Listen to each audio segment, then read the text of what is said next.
এসে গেছি, মেশিনটা পুরো খুলবো। এখন ঢাকনাটা উঠিয়েছি, পুরো মেশিনটা খুলে নেব।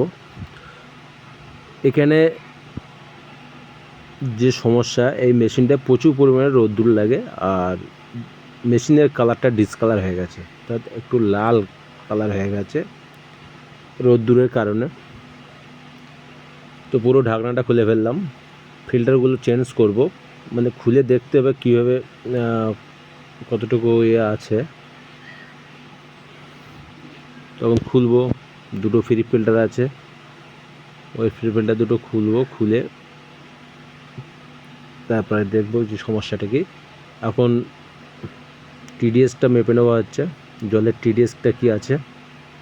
তো টিডিএস ঠিক আছে, মানে মেমব্রেনও ঠিক আছে।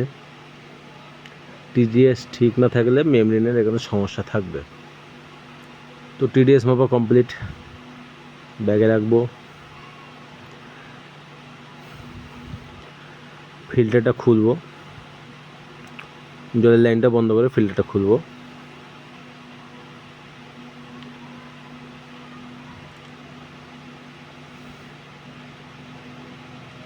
ফিল্টারটা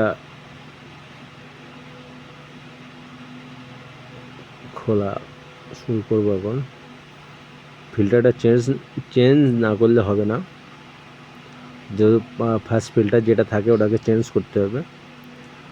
দুটো ফিল্টার থাকলে মেশিন ভালো থাকে, তিনটে থাকলে বেশি ভালো থাকে। তো তিনটে সাধারণত কেউ লাগায় না, একটা লাগায়, ওই একটাও চলে যায়। তবে আমাদের লোকাল যত এলাকা আছে সেখানে অনেক সমস্যা হয়, কিন্তু আমাদের এখানে বোরিংয়ের জল প্রচুর পরিমাণে, জলের যে মাটি থাকে ওই মাটিতে থাকে।